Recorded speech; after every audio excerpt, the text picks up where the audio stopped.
I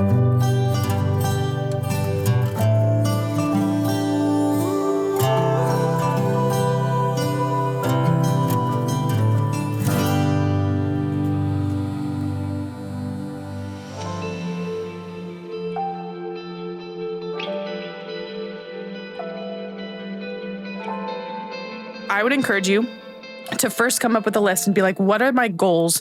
What are the things that I want to see in my life? So I need to have time with the Lord. What does that look like? Is it 5 minutes of prayer, 5 minutes of reading my Bible, and 5 minutes of listening to worship, so that I'm pulling together kind of a 15-minute part of my day every single day that is giving the first fruits to the Lord?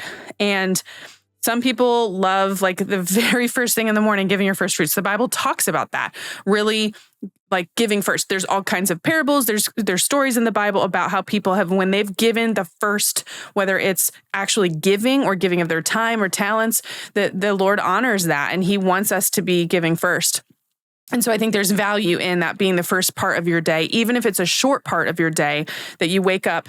Let's say your habit is to open your eyes, set your alarm, grab your phone, check your email or your, learning management system, like whatever it is you use for school, to scroll TikTok or Instagram or Facebook. Most of us have, if you said 5 minutes or 15 minutes of time that we don't really use well in our day. So whenever people say like, there's no way I could possibly set time aside for the Lord, I really, really encourage all of us to self-reflect and say, okay, but what about that time when I'm just bored and I watch a show or I scroll on social media? How can I maybe trade out 15 minutes of that time and have 5 minutes of prayer, 5 minutes of reading my Bible, and 5 minutes of worship? I think most of us can actually do that. The cool thing is, especially on the iPhones and different technology, I'm sure the other phones have that as well, but they have time limits. You can actually set things up to protect yourself and say, okay, I can't look at email or I can't look at Facebook or Instagram until this time of day, so that you might not even need to set your alarm back further. Some people, it's waking up earlier. But I will say, now that I have kids, I don't have the luxury of, okay, I'm going to set my alarm and always wake up earlier than them. I'm in the phase where my kids are coming in my room scared at night, or they're asleep on my floor. And if I set the alarm, they're waking up with me. And so you have to be really creative. So enjoy those times when you are a teenager or a young adult before you have kids, and just make sure you set those things up. So take out a piece of paper, write down your goals. I want to have time with the Lord.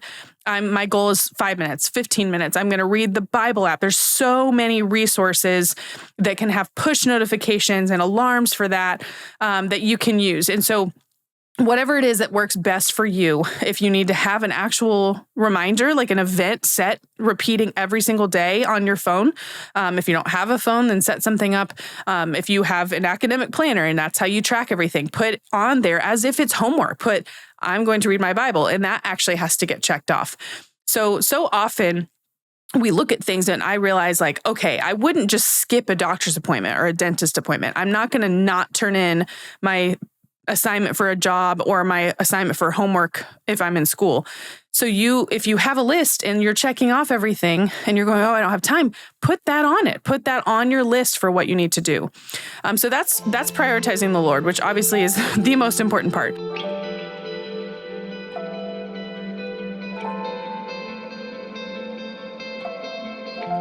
So, from my perspective, what I want to encourage people to do, just to simplify all of this, and we'll then go like break it through, is that when you're dealing with a situation, whether it's something that comes up right away, like you immediately are standing in a situation, someone comes at you with conflict or says something that just rises up this frustration and anger in you, pause, like we talked about with communication, look. So the first one is look. Number one is look. And I simplify that because, again, look at yourself. Look at the other person or the group of people.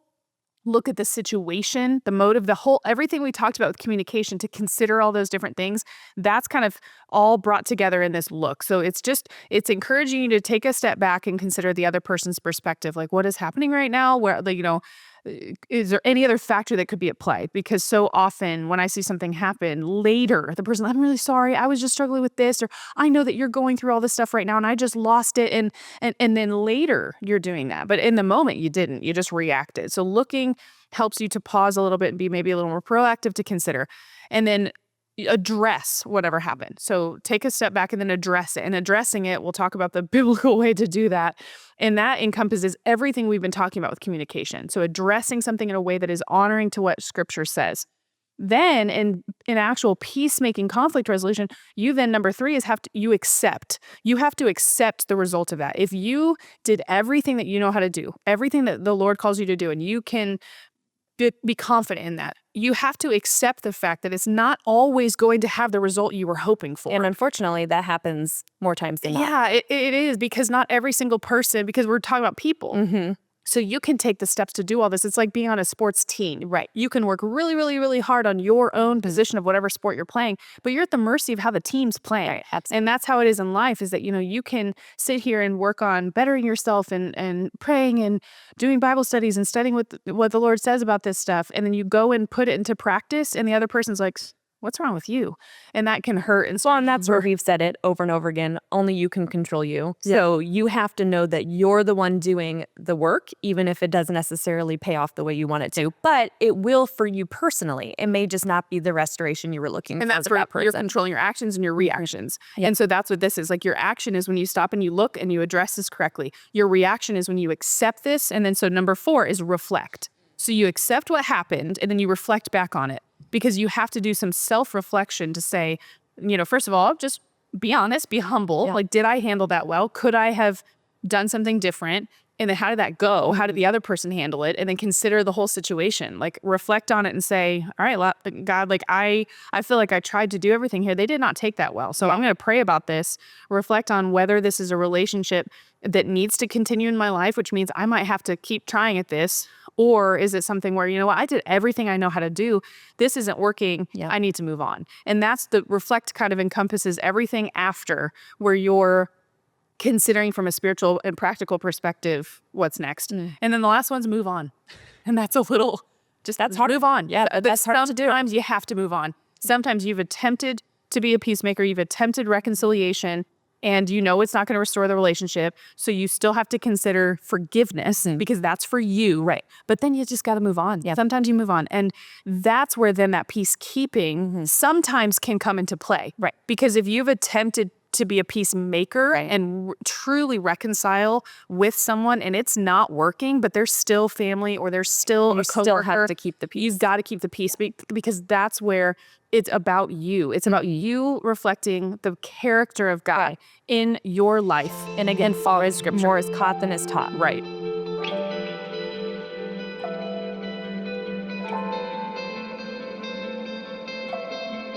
This is great. I'm super passionate about talking with students about dating, physical boundaries, marriage, just relationships in general.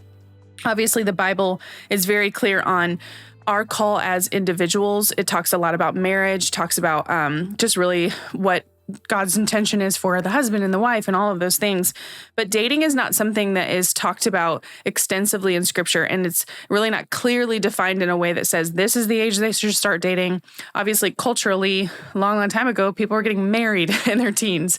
And that's just really not the case anymore. So I wanted to just talk a little bit about biblical principles and my thoughts as someone who grew up and counseled students, discipled students, and worked in youth ministry for a long time, and who ultimately got married at 26 and, had dated up until then on and off. So I want to start by saying that, yes, marriage, dating is for the purpose of marriage. We get the question a lot from students, like, what is dating for? Dating is not to have a boyfriend or a girlfriend because your friends do and you want to have a date to go to the dance. I understand that, but that's really not why you are in a relationship with someone. The goal from a biblical perspective is that you're dating to get to know if this person is right for your future spouse. And so if you really, at the baseline, if you don't plan on getting married until you're in your 20s, if you're in your heart, you're like, you know what, I want to graduate high school, go to college, pursue a career, and then maybe get married and have kids, then my recommendation is just to consider the age based on that. Just like I said with discernment, The premise starts with, if your parents have said you're not allowed to date until you're 16, I am not circumventing that. Follow your parents' guidelines first and foremost, because like the Bible makes very clear, we are to honor our father and mother. We're supposed to obey our parents, all of the things. But I'm really addressing the question from a perspective of like, when is too soon? What age is best? I do think that's different for every child. I know people who met at 14, 15 have been married for 20 years. I know people who met in their 20s and 30s and just got married. So it is really different for everyone. But really, we know that the Bible talks about marriage. We know it values marriage. It really talks about it in reference to the bride of Christ, that your the honor that should exist between a husband and a wife. But ultimately, what's also true is the Bible talks about how our first priority, what we were created to do, is be in relationship with the Lord, to serve Him, to share the gospel, and to help bring others to know the Lord. And so marriage can be a wonderful complement to that. If you meet someone who's also on mission to serve God, who is in a relationship with the Lord, that you're equally yoked, then that can be a beautiful thing if done correctly. But what's also true is that a 14, 15-year-old has not yet fully matured and developed into someone who is ready for adding the complexity of marriage. So you have to kind of start with this, like, what's my purpose for dating? Is it to get married, or is it just to kind of have fun and have a little casual relationship? I think the danger in those casual relationships is really what you're doing is you're practicing mini divorces. When you date someone, decide you don't like them, break up. Date someone, don't like this thing about them, this didn't go well, they were mean, we broke up. You're not learning to kind of weather through the storms of life, to address conflict. And that also doesn't happen at 14. You've got enough on your plate. So first in Song of Solomon 2:7, it says, do not arouse or awaken love until it so desires.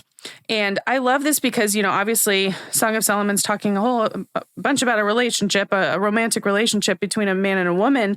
And it's encouraging, do not arouse or awaken love until it so desires. What we know is the Bible talks about that the marriage bed should be kept pure, that a man and a woman entering a godly marriage, God's intention is for them to wait to have sex until they are married. And so in that case, you've got to think about, if I start dating at 12, 13, 14 years old, and I don't have boundaries in place, if I haven't had that conversation with my parents and I haven't made the decision about I want to wait until I'm married, then you're risking arousing and awakening love before it is desired. And so I think, you can't just give a black and white answer on what the correct age is to date.